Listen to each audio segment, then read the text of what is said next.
ብፁዕ አባታችንን አንድ ገዳም ላይ ያገኘናቸው የተወደዳችሁ ቤተሰቦቻችን የታላችሁ እንግዲህ ዛሬም የተለያዩ ጉዳዮችን የምንመለከት ነው የሚሆነው ስውሯ ማርያም ያላባራው የስውሯ ጉዳይ አነጋጋሪነቱን ቀጥሏል። በርካቶች የተናገሩ ይገኛሉ። የስውሯ ማርያም ጉዳይ ብፁዕ አቡነ ቀለሜንጦስ ጋር የተገናኙ ብዙ መረጃዎችም ተያያዥ ሆነው ወጥተዋል። አቡነ ቀለሜንጦስ ማለት የሀገረ ስብከቱ ሊቀ ጳጳስ ናቸው። ከቅቤ እምነት ጋር የተገናኙ ብዙ መረጃዎች የሚደመጡበት ቦታ ነው። ብዙዎች ድነት ያገኛሉ፣ ፈውስ ያገኛሉ፣ ሄደው በረከት ያገኙበታል። ያሬድ የሚባል ብዙዎቹ ማለት በሚያስደፍር ሁኔታ ድነው ይመለሳሉ። ታዲያ የቅቤ እምነት የሚባል ቅቤው ከመርካቶ እንደሚገዛ በመኪና ተጭኖ እንደሚገባ ቪዲዮዎች፣ መረጃዎች፣ ፎቶዎች ወጥተዋል። ይሄ ነው አነጋጋሪ ሆነ አባል ነኝ የቅቤ እምነት ለሚያምነው አዳኝ ነው ይድናል። ስውሯ ማርያም ላይ በተደጋጋሚ ወንጀል ተፈጽማለች። እንዲህ አይነት ያልተገባ የቤተክርስቲያን ስርዓቶች ይደረጋሉ። በስውሯ ማርያም ገዳም ላይ ተደጋጋሚ ጥፋቶች ይፈጸማሉ የሚል መረጃ ለምኑ በእምነቱ ይድናል። ከሷ አንፃር እውነት ይፈጸማል። ድንጋይ አፈር ምንም ነገር ተቀብቶም ብዙ ፈውስን ያገኙበት ቦታ ነው። እመቤቴንማ ማገልገል አለብኝ ንጽህናን የሚመለከት ፈጣሪ ቦታ ላይ ቁጭ አልኩኝ። አንጸባራቂ ተሰጠ። በቤተ ክርስቲያን ውስጥ ከዛ በኋላ በትሩፋት ስራ በዛ ላይ ሙያተኛ ነኝ፣ የመካኒክ ሙያተኛ ነኝና በዛም ጄኔተር ሲባላሽ ምናምን ነገር ጠግንላችኋለሁ ጉዳዩን እና ያን ነገር እየሰራው በቆየሁበት ሰዓት የሚደረገው ነገር በጣም ያሳፍራል። ስለዚህ ስውሯ ማርያም ሄዳችሁ አሁን ለምሳሌ አምሯን ያያችሁ ብዙ ነገር ለመጠበቅ ከፈለክ 300 መረጃ ግልጽ ይሆናል ብዬ አስባለሁ። ቪዲዮ አስደግፌያለሁ። ያን ብር ደግሞ ስታስገባ አባታችንን አንድ ገዳም ላይ ያገኘናቸው አባታችን አቡነ ቀለሜንጦስ እንዲሁም ደግሞ የብፁዕ አባታችን ጸሐፊ አገኘናቸው በአንድ አጋጣሚና እግራቸው ላይ ወድቀን ለአምስት ነው ገብተን ያለቀስነው። በያዙት መስቀል ባቆረቡበት እጆት ብለን ነበር የለመናቸው። ቃል በቃል ልጆቼ ምንም ማድረግ አልችልም፣ አርፋችሁ ቁጭ በሉ ትገላችኋለች፣ እጇ ረጅም ነው ነበር ያለው። ያው እንደነገርኩክ ነው የተለያዩ ማስፈራራዎች ስቲል ልንሄድበት ያሰብነውን ቦታ ቀድሞ ያውቁት ነበር። ልናደርጋት የምንፈልጋትን እያንዳንዷን ነገር ቀድሞ ያውቁ ነበርና ቀን በቀን ነበር ስልክ የሚደወልልን። በተለያዩ ስልክ ደህንነት ነን ብሎ የሚደውል ነበረ፣ ፖሊስ ነኝ ብሎ የሚደውል ነበረ። ያሬድ የሚባል የሷ ቦዲጋርድ እንዲሁም ባለቤት ፍቅረኛ፣ ከዛ ደግሞ ስውሯ ማርያም ላይ ፈላጭ ቆራጭ ነበረ ከሷ እኩል ያለ አንድ ሰው አለና የሚደውለው የነበረው አዲስ አበባ ፖሊስ ኮሚሽን የደህንነት አባል ነኝ ብሎ በመደወል ያስፈራራ ነበር። እኔንም ጓደኞቼንም። ሀገረ ስብከት በርካታ አድባራት ገዳማት በመኖራቸው በርካታ ህዝበ ክርስቲያን ወደ ሀገረ ስብከታችን ይመጣሉ። በርካታ የጉዞ ማህበራት በርካታ ተጓዦች ከመምጣታቸው ጋር ተያይዞ በሀገረ ስብከታችን ወጣ ገባ የሚሉ ችግሮች ሲነሳሱ ሰነባብተዋል። እንግዲህ ከዚህ ጋር ተያይዞ ዋናው መስሪያ ቤታችን ማህበራት የሚተዳደሩበት ህገ ደንብ አውጥቷል። ያ ህገ ደንብ ቢወጣም ዝርዝር የማስፈጸሚያ ሰነድ አልነበረውም። ከዚህ አኳያ እንደ ሀገረ ስብከታችን ተጨባጭ ሁኔታ ይሄንን ችግር ለመቅረፍ ይሄንን ተግዳሮት ለማስቆም በብፁዕ አባታችን አቡነ ቀለሜንጦስ መሪነት አስተዳደር ጉባኤው ቁጭ ብሎ ያየበት ሁኔታ ነው ያለው።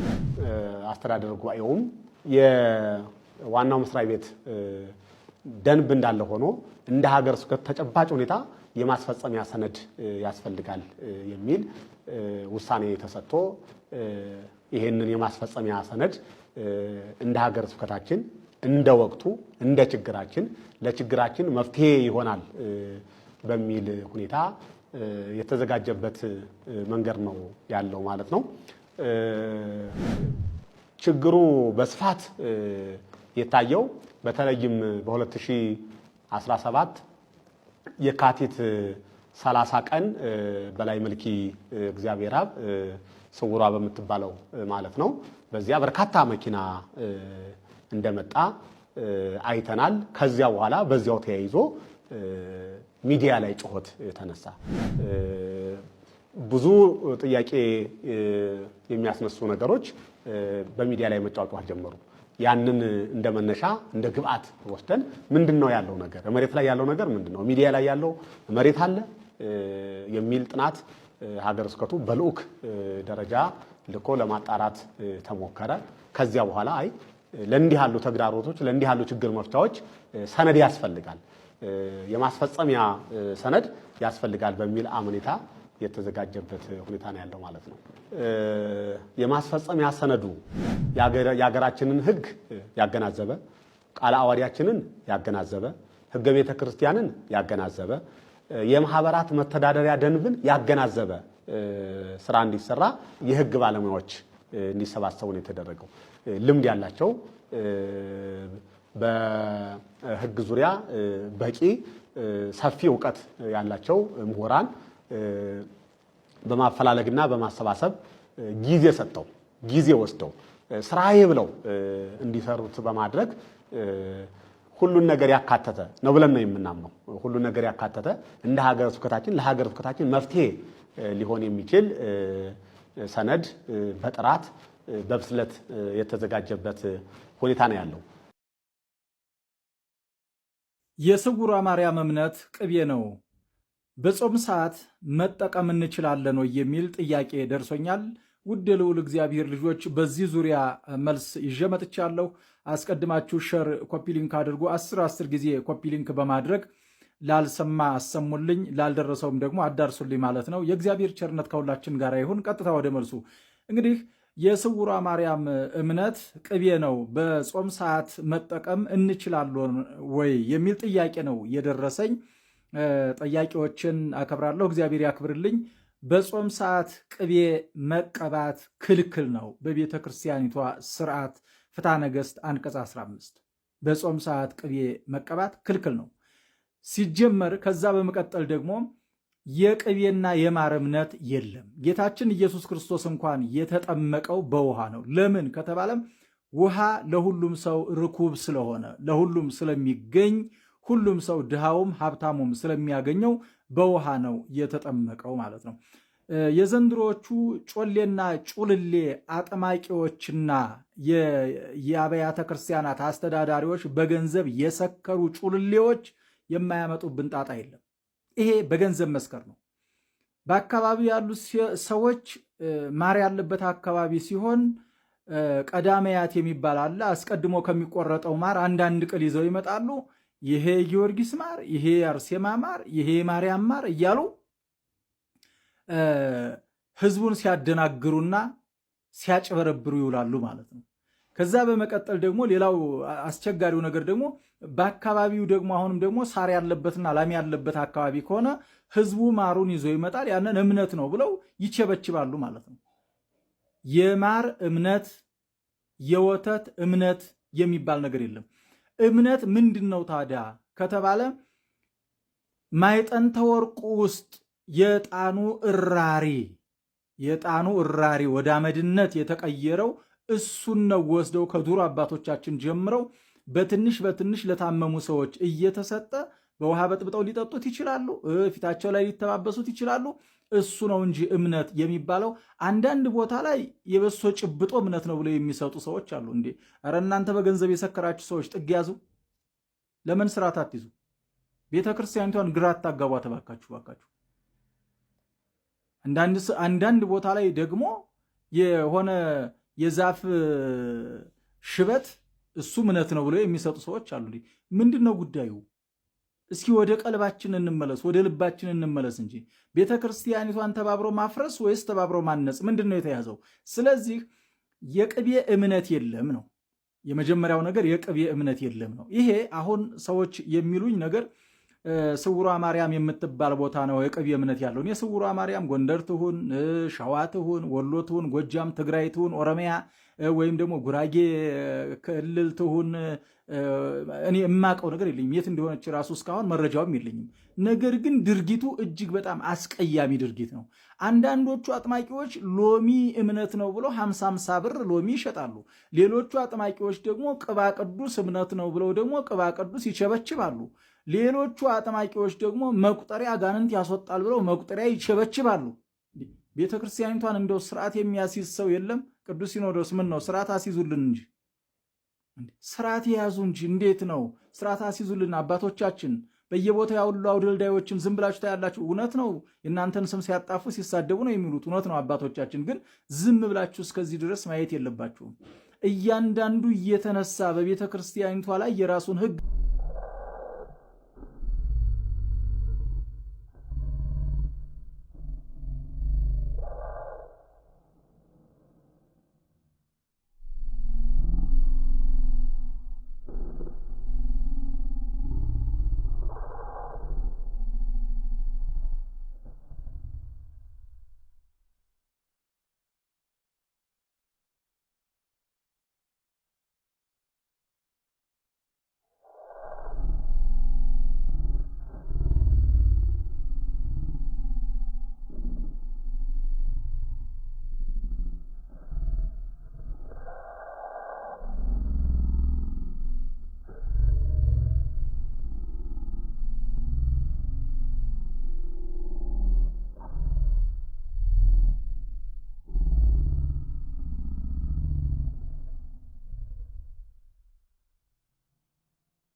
ስውሯ ማርያም ላይ በተደጋጋሚ ወንጀል ትፈጽማለች፣ እንዲህ አይነት ያልተገባ የቤተክርስቲያን ስርዓቶች ይደረጋሉ፣ በስውሯ ማርያም ገዳም ላይ ተደጋጋሚ ጥፋቶች ይጠፋሉ የሚል መረጃዎች አሉና ከሱ አንፃር እውነት ይፈጸማል? ይፈጸማል። የበረከት ቦታ ነው። ብዙ ፈውስን ያገኙበት ቦታ ነው። እመቤቴንማ ማገልገል አለብኝ ብዬ ያው እዛ ቦታ ላይ ቁጭ አልኩኝ። አንጸባራቂ የተሰጠን ከዛ በኋላ በትሩፋት ስራ በዛ ላይ ሙያተኛ ነኝ፣ የመካኒክ ሙያተኛ ነኝና በዛም ጄኔተር ሲበላሽ ምናምን ነገር ጠግንላቸዋለሁ። እና ያን ነገር እየሰራው በቆየሁበት ሰዓት የሚደረገው ነገር በጣም ያሳፍራል። ለምሳሌ ምን ይደረግ ነበር? አሁን ለምሳሌ ቄደር ለመጠመቅ ከፈለግ 300 ብር ነው የምትከፍለው፣ በነፃ አትጠመቅም። ያን ብር ደግሞ ስታስገባ በቤተ ክርስቲያኑ አይደለም በስውሯ ማርያም ሳይሆን ተወልደ በሚባል ግለሰብ ነው። አስገባ ይልሃል፣ ይመዘግብሃል። እንደገና ደግሞ ጸሎት ለማስያዝ 100 ብር ትከፍላለህ። ጸሎት ለማስያዝ ያን ስትከፍል ቀጥታ ያ የከፈልከው ብር ምንድን ነው የሚደረገው? ተወልደ ከፈለገ በአካውንት ይቀበላል። ሪሲት ምናምን ደረሰ የሚባል ነገር የላቸው እንዳጠቃላይ ማለት ነው። የዛ የሚለየው ምንድነው? ማንኛውም ነገር ደረሰኝ የለው። ቄደር ስትጠመቅ 300 ብር ትከፍላለህ፣ ይቀበላል። ጸሎት ለማስያዝ ደግሞ ስምን ይመዘግብና ያንን 100 ብር ከተቀበለ በኋላ ምን ያደርጋል? ያን የመዘገበትን ወረቀት ሱባኤ ለሚገባ ሰው ጸልዩ ተብሎ ይሰጣል። መገበሪያ የሚባል ነገር አለ፣ አዲስ የመጣልን እኛ ማናውቀው ማለት ነው። እሱስ ምንድነው? ቀጥታ ጆኩን አንዱን ጆክ በ100 ብር ነው የምትገዛው። በ100 ብር ትገዛለህ። የስንዴ እህል ነው እኮ መገበሪያ ማለት የቅዳሴ ማስቀደሻ። እዛ ግን ጸሎትን ነው የሚያዝልክ። ጸሎት ይያዝልሃል ተብሎ ያንን በነጠላክ በሆነ ነገር ትይዛለህ። ከፈለክ በማዳበሪያም ትገዛለህ፣ በሙሉ ከፈለክ በኩንታሉ ማለት ነው። ከዛ በኋላ ይደፋል። እዛ የእመቤታችን ስዕል አለ፣ እዛ ስር ነው የምደፋው። ተመልሶ መጥቶ ደግሞ ለሌላ ሰው ይሸጣል። ያ የሚመዘገበው ስም ዝርዝር ሳጥን ውስጥ ነው የሚቀመጠው። ሳጥን ውስጥ ከተቀመጠ በኋላ ያን አውጥተው ማታ ላይ ሱባኤ ለሚገባ ሰው እንኩ በጸሎት አስቡኝ ብለው ይሰጣሉ። የመጀመሪያው ቤተክርስቲያን የትና መቼ ነበር የተመሰረተችው? ህንጻ ቤተክርስቲያን። አዎ፣ አጠቃላይ ህንጻ ቤተክርስቲያን በሚለው ሳይሆን ቤተክርስቲያን የሚል እንግዲህ 3 ትርጓሜ ያለው፣ አንደኛው የቅዱሳን አንድነት፣ ሁለተኛው የአንድ ሰው በራሱ ልቡ ንጹህ ከሆነ ቤተክርስቲያን ይባላል። ሶስተኛው ህንጻ ቤተክርስቲያን ነው እና ቤተክርስቲያን በአዋጅ የተመሰረተችው በዕለተ ዓርብ ኢየሱስ ክርስቶስ በተሰቀለበት ቀን። ምክንያቱም ስጋውን የቆረሰ በዕለተ ዓርብ ነው፣ ደሙን ያፈሰሰ በዕለተ ዓርብ ነው። ጎንን በጦር ሲወጋ ትኩስ ደም ጥሯ ፈሷል ብያለሁ ቅድም አይደል? ደሙን እንጠጣዋለን፣ በሆ ደግሞ እንጠመቅበታለን። ዮሐንስ ወንጌል ምዕራፍ 3 ላይ ዳግመኛ ያልተወለደ የእግዚአብሔር መንግስት አያትም ብሏል አይደል? ቅዱስ ጳውሎስም ለገላትያ ሰዎች በጻፈው ምዕራፍ 3 ቁጥር 26 ጀምሮ አንተም ወሰለ ተጠመቅሙ ክርስቶስ አለበስክሙ፣ እናንተ የተጠመቃችሁ ግን ክርስቶስ ለብሳችሁት ይላል። ያልተጠመቀ ክርስቶስን አይለብስም። እሺ፣ አሁን በክርስቶስ ደም በዕለተ ዓርብ ተመሰረተች።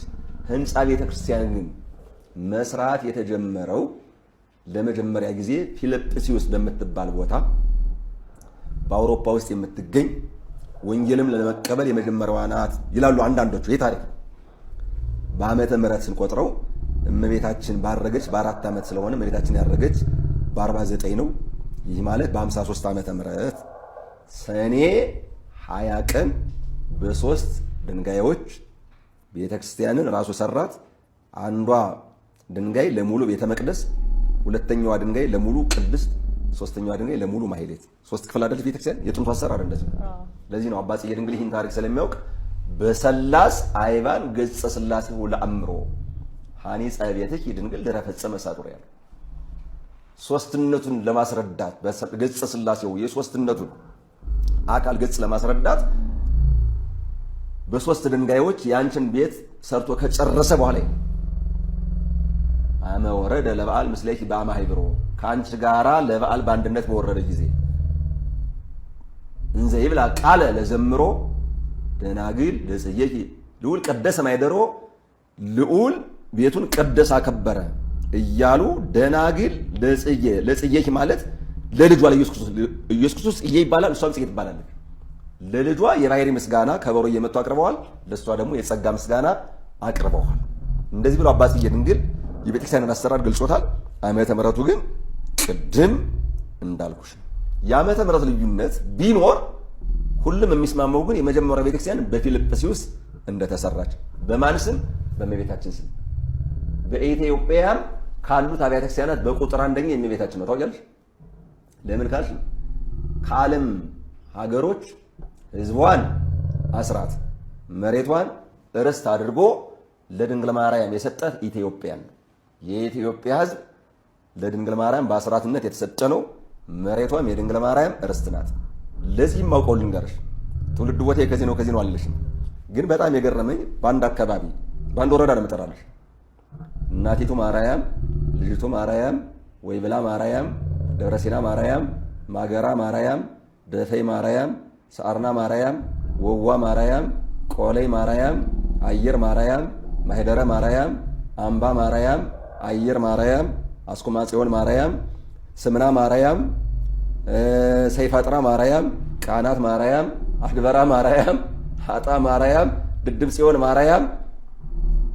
አይገርምሽ? በጣም አንድ ወረዳ ላይ ነው ያለው ይሄ። አዎ አንድ ወረዳ። አልደነቀሽም? እንዴ በጣም ነው የሚገርመው። ተመልከች። ቀጥሎ ኢትዮጵያ ውስጥ የቅዱስ ሚካኤል፣ ሶስተኛው በብዛት ማለት ነው የቅዱስ ጊዮርጊስ ነው። ለምን? እስከ ድንግል ማርያም ይበልጣል። በዓለም መላእክት እስከ ቅዱስ ሚካኤል ይበልጣል። ከሰማዕታት እስከ ቅዱስ ጊዮርጊስ ይበልጣል። መትተ ፈጣሪ መልዕልተ ፍጡራን ድንግል ማርያም፣ የመላእክት አለቃ ቅዱስ ሚካኤል፣ የሰማዕታት አለቃ ቅዱስ ጊዮርጊስ። አይሽ እና የመጀመሪያው ቤተክርስቲያን ፊልጵስዩስ ላይ ነው የተመሰረተችው። ህንጻ ቤተክርስቲያን ነው ብዬሻለሁ። ዓመተ ምሕረቱን ተናግሬያለሁ። እንዳጠቃላይ ቤተክርስቲያን በደሙ መቼ ተመሰረተች ከተባለ ዓመተ ምሕረቱ 34 ነው ይታወቃል። የተሰቀለ በ34 ዓመተ ምሕረት ስለሆነ ወደ ኢትዮጵያ ደግሞ ስንመጣ እንግዲህ የጥንት መስዋዕተ ኦሪት ሲሰዋባቸው የነበሩ ቦታዎች አሉ። አክሱም ጽዮን ማርያም አይደል? ተድባበ ማርያም፣ ጣና ቂርቆስ፣ መርጦለ ማርያም፣ ብርበር ማርያም እነዚህ የጥንት ናቸው የታወቁ ናቸው። ኢትዮጵያ ውስጥም እኮ በነገራችን ላይ በብሉይ ኪዳን መስዋዕተ ኦሪት ሲሰዋባቸው የነበሩት ወደ አዲስ ኪዳን ቤተክርስቲያን ሲቀየሩ የማርያም ቤተክርስቲያን የተባሉት በቃ የማርያም እናት መብርሃንን ይገባታል። እንደዚህ ነው። በሀገረ ስብከታችን ላይ አንዳንድ ተጨባጭም የሆኑ ተጨባጭም ያልሆኑ ሀሳቦች ሲሰነዘሩ ሲነገሩ እንሰማለን። ከስም ስያሜ ጋራ በተያያዘ ቀደም ባሉ ጊዜ የተሰጡ ስሞች እንዳሉ መረጃ ያመለክታል። አሁን በቅርብ ጊዜ ግን በተለይም ብፁዕ አባታችን አቡነ ቀሌምንጦስ ወደዚህ ሀገረ ስብከት ተሰይመው ከመጡ ጊዜ ጀምሮ ለየትኛውም ደብር ከነባር ስሙ በስተቀረ የተሰጠ ስም የለም። እንዳውም ያንን የተለመደውን ሰው ጆሮ የገባውን በፈቃድ የሚሆን ያለ ፈቃድ ሰው እንደፈለገ የሚጠራውን እንዲስተካከል ብዙ ድካም፣ ብዙ ጥረት፣ ብዙ ጉዞ የተሄደበት መንገድ እንዳለ ነው የምናውቀውና ስለዚህ ከዚህ አኳያ እኛ እስካሁንም በጽሁፍ ደረጃ በመመሪያ ደረጃ ስም ቀይረን ያጸደቅነው ስም የለንም፣ የሰጠነው ስም የለንም። ወደፊትም ሊሆን አይችልም። በህዝብ ጆሮ ውስጥ የገቡና በህዝብ ልብ ውስጥ ያሉ ጉዳዮች ግን በጥንቃቄ በማስተዋል በትዕግስት መኬድና መፈታት ያለባቸው እንደሆነ ይሄንን ሁሉም ሊያውቀው ይገባል። በተለይም እኛ አሁን ባለንበት ሁኔታ የትኛውም ቦታ ላይ እንዲህ ያሉ ነገሮች እንደሌሉ ማሳሰብ እንፈልጋለን። ይሄም ብቻ አይደለም። ከሥርዓተ ቤተክርስቲያን ከቀኖና ቤተክርስቲያን አኳያ የሚነሱ ጥያቄዎች አሉ። ለምሳሌ የማር ጸበል፣ የቅቤ እምነት፣ የበሶ እምነት እያሉ እንዲህ የሚነሳሱ ነገሮች አሉ። ይሄ በሀገረ ስብከታችን ፈጽሞ ተቀባይነት የለውም። እስካሁን የውስጥ ስራችንን በማስተማር በመምከር አቆይተናል። ምክንያቱም ቀደም ብለው የተጀማመሩ ጉዳዮች ስለሆኑ ቀደም ብለው እነዚሁ ሁኔታዎች ሲፈጸሙ ስለነበረ ባንዴ ማቆም አልተቻለም።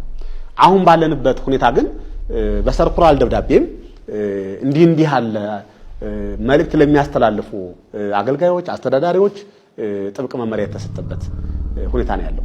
በቃ ይሄ የቤተ ክርስቲያን ቀኖናዋም ስላይደለ ስርዓቷም ስላይደለ ማለት ነው። ለየቦታው የተሰጠው ቃል ኪዳን ሊኖር ይችላል።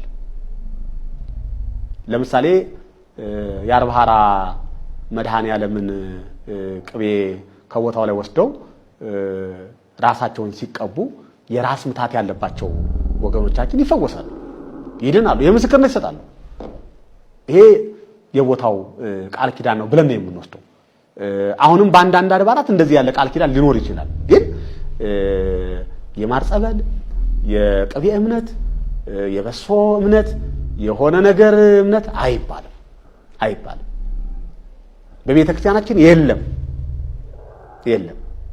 እንዲህ ያሉ ነገሮችን ሀገረ ስብከታችን ለማረም ለማስቆም እስካሁንም ረጅም ርቀት ማስተማር ስለሚቀድም መምከር ስለሚቀድም ማለት ነው። በዚህም ምክክርና በመመሪያ ብዙዎቹ ቆመዋል። አሁንም ደግሞ እንደነዚህ ያሉ እስከ መጨረሻ ካልቆሙ ጉዳዮቻችንን በትኩረት የምናይበት የምንከታተልበት የምናርምበት የዚህ ሰነድ መዘጋጀት ትልቁን ሚና ይወስዳል ብለን እናስባለንና አሁን የቸገረን ምንድነው? እንዲህ ያሉ ችግሮችን ህዝበ ክርስቲያኑ ሲያዩ ወይም ደግሞ ይሄንን ጉዳይ ያየ አካል ጉዳዩን ወደ ሀገረ ስብከት የማምጣት መንገድ የለም። ይዞ ብቻ ሚዲያ ላይ የመውጣት ነገር ይታያል። አንዳንዶቹ ሚዲያ ላይ የሚባሉት ነገሮች መሬት አሉ ይብለን ስንፈልጋቸው የሉም። ግራ ያጋባናል። ይሄ ብቻ ትንሽ ነገር ከተገኘች ያንን አጋኖ ያንን ሌላ መልክ ሰጥቶ ያው ዘመኑ የዲጂታል ሚዲያ ዘመን እንደመሆኑ መጠን ይሄንን ፈተና በሰፊው እናያለን። ሆኖም ግን ያሉ ነገሮችን እያጣሩ እየመረመሩ መፍትሄ እየሰጡ የቤተ ክርስቲያንን ቀኖናና ስርዓት መጠበቅ ማስጠበቅ የሀገረ ስብከታችን ተቀዳሚ ሚናው ነው፣ ተቀዳሚ ስራው ነው። ሌላው ሁሉ ከዚያ በኋላ የሚመጣ ነው። ከቤተ ክርስቲያን ቀኖና ከቤተ ክርስቲያን ስርዓት የሚቀድም አንዳች ነገር የለም። ስለዚህ ሀገረ ስብከታችን ከአድባራት ገዳማቱ ጋራ ከጉዞ ማህበራት ጋራ ከሚመለከታቸው አካላት ጋራ ጊዜ ሰጥቶ ጊዜ ወስዶ ይሄንን ጉዳይ ለመጨረሻ እልባት ለመስጠት መፍትሄ ለመስጠት ያላሰለሰ ጥረትና ክትትል የሚያደርግበት